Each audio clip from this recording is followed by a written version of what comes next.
Hey guys, my name is Wildcard and welcome back to my channel. So, England's gonna throw it away. Football is not coming home. Oh, I have to say, I don't watch soccer. I only watched this game because there was just too much media hype. I had a look. I woke up at 5 in the morning, and yeah. I don't want to talk about it, but the one thing I thought was really, really strange and a little bit stupid that I do want to mention, Southgate, the England head coach, put on two players in the last minute of extra time just for the penalty shootout. And putting so much pressure on the two players. Sure enough, one of the players missed his kick for the shootout. And I thought for sure, if he had put on the players, earlier on in the game, they probably would have won the game before the shootout occurred, right? Like, that was so strange for me to just get two people on in the last minute of extra time for the shootout. But I don't watch soccer, so I don't know. Let's talk about rugby, which is what you guys are here for. Let's have a look at Wallabies versus France, Game 2, July Internationals 2021. Now, first up, let's have a look at last week's performance, okay? I want to go back a little bit to last week. France versus Australia. A couple of things that the French team wanted to work on.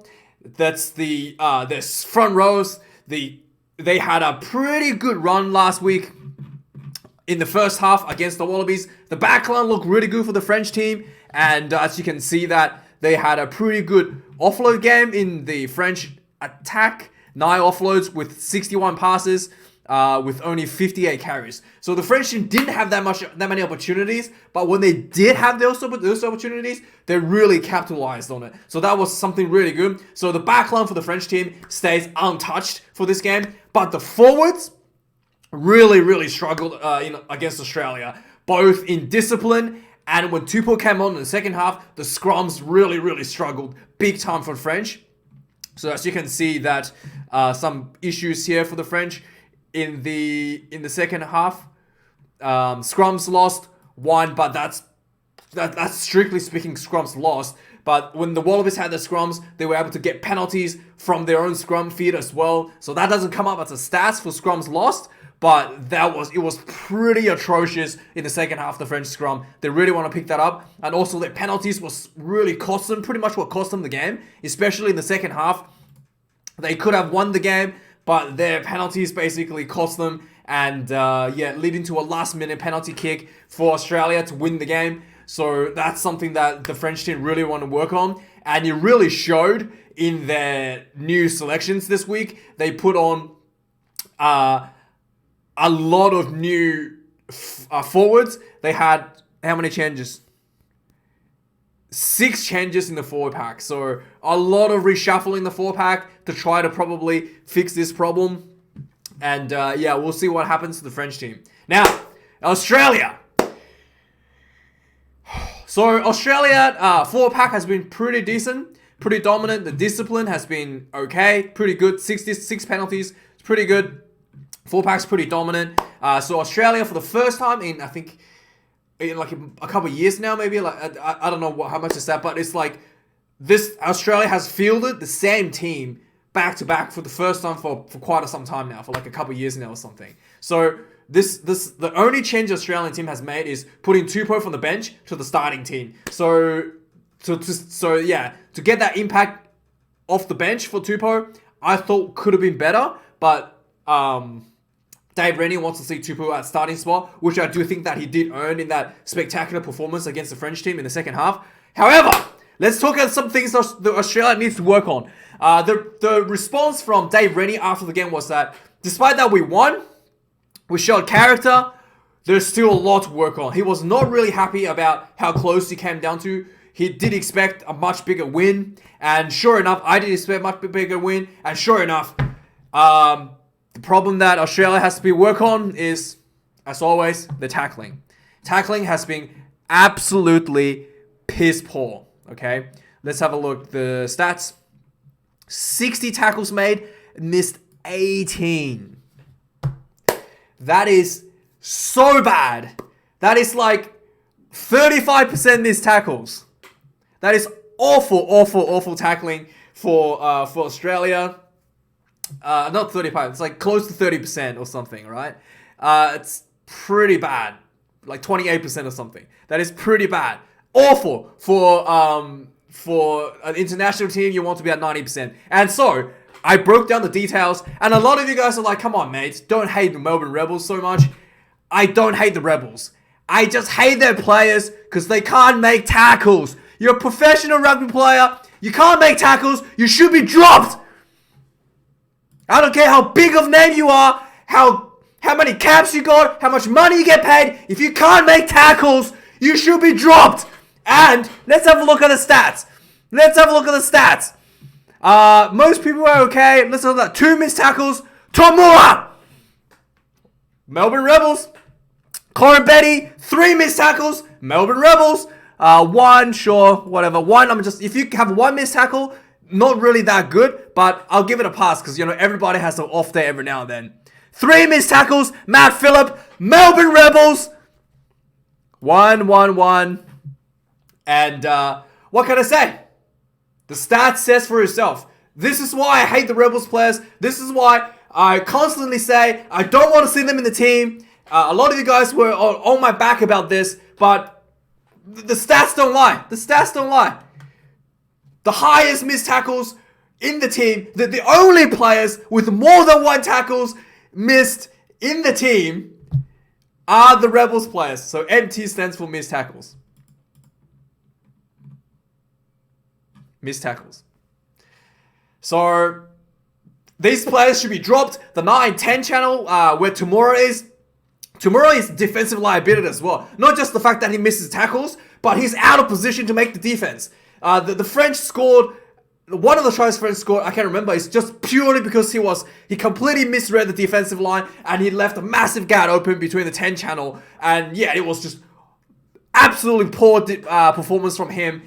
Both of them should be dropped. Him and Corin Betty should be dropped. I thought Corin Betty had a good game. He put on a good shot. He has some good running. But still, 3 missed tackles. That is way too many. Way too many for a player. It was just... yeah, not good. Not good. He only had to make 1 tackle. Yeah, that's why I thought... someone asked me after the game. They're like... you thought Corin Betty played better? I thought, yeah, he did play better. He ran pretty good, but I did not check the stats. So when you miss a tackle, obviously, you can't really tell sometimes during the live games. But that is poor. That needs to be improved. If I see these numbers again after the game, there really should be a case for both these players to be dropped out of the Wallabies. Don't play them. Don't start them. Absolutely terrible. Get someone else in there for some experience. Anyway, let's go through the team. The Wallabies team, like I mentioned, only changed to Tanel Tupou, but let's go through from the start.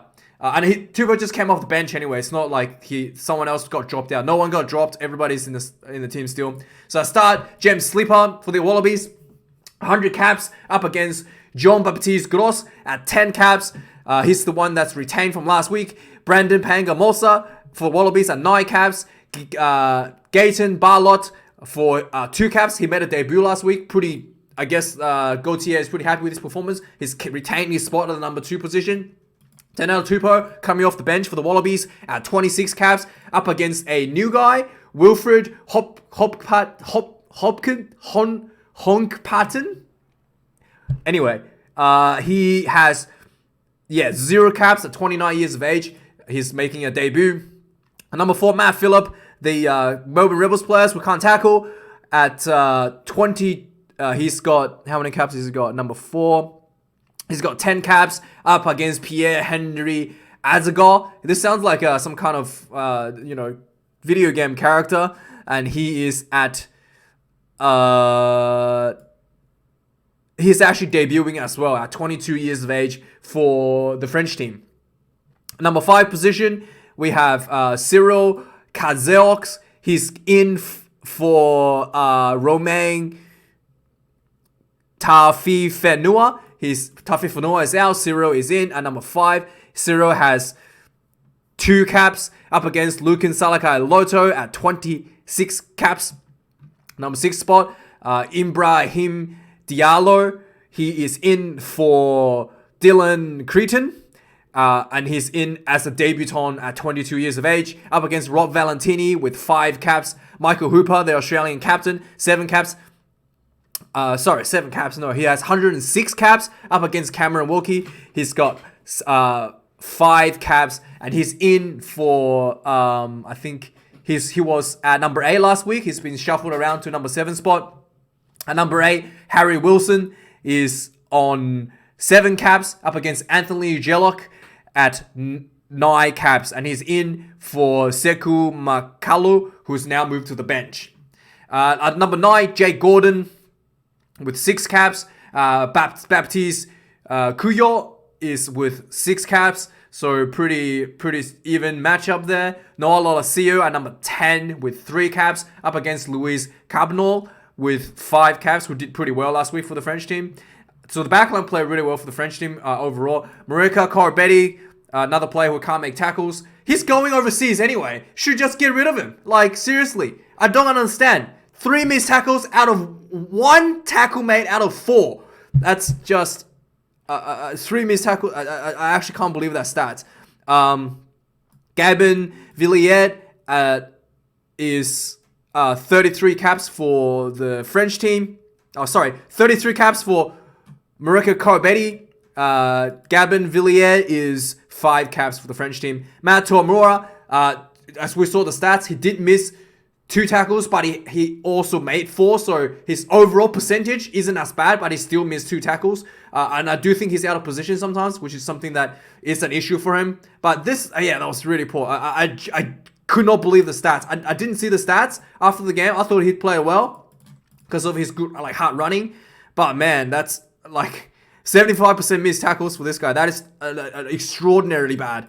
Number 12, so Matt Toomura has 55 caps. Number 12, Jonathan Dante has 7 caps. Number 13, Hunter Paisami with 7 caps. Arthur Vincent with 12. We have Damien Penaud at number 14 with 23 caps for the French team. Tom Wright at number 14 for Australia with 4 caps. And finally, Tom Banks at number 15 for Australia once again with 12 caps, up against Melvin Jaminet with 1 cap. His debut last week, he retained his spot at number 15 for the French team. Now substitutes, Lachlan Lonergan once again for Australia with 1 cap, up against Anthony Etrillard with 1 cap from also debut last week for the French team. Angus Bell at number 17 with 4 caps. French team, in Enzo Folletta is in, and Quinton Walker is out at number 17. Enzo is debuting. He hasn't played much games. He's played 1 game for Stade de France, and he played a lot of his rugby in the US with 108 caps in the US. So in the US competition. So yeah, it's great for him to earn a spot in the French team. Alan Alatoa moved from 3 to number 18. He has 44 caps for the Wallabies. Demba Bamba moved from 3 to number 18. And he's in for Sipili Falatea. At number 19, Darcy Swain is at 1 cap. He debuted last week up against Kilian Gerasi, who is on 3 caps. Killian is in for Baptiste Pesenti at number 19 spot. At number 20 is Isi Nasarani, has 9 caps up against Romain Taofi Fenua with 25 caps for the French team. And Romain, he was on the starting spot last week, and he's dropped to the bench, and he is in for Cyril Kazoks. Cyril Kazoks. Number 21, Tate McDermott for Australia at 3 caps against Sekou Makalu at 5 caps for the French team, and he's in for Cameron Wilkie, who is he's in. He was a 7 last week, so he's in here, and he got dropped from the starting 7 position at number 7, basically. At number 22, we have Len Ikitau, who has debuted last week with 1 cap. Teddy Iribarren also at same spot last week, and his debut last week with 1 cap. Andrew Callaway at 23 also debuted last week with 1 cap. And Anthony Bothia is at 1 cap, debuted last week as well. So 4 debutants all started at the same time last week. And yeah, that's the lineup. So let me know what you think. I do think that if you make 75% missed tackles, you should be dropped. And yeah, I mean, it's not just me. Like, I don't hate Melbourne Rebels. It's just the players are just gutless. They don't make tackles. They are just, yeah, like lacked, I guess, resilience to put up, to put up a fight. Really poor stats for the tackling. Wallabies really to improve on that, and we'll just see how it goes. And anyway, that is the team for the week, guys. Thank you for watching, and I'll see you guys for the news tomorrow. Cheers.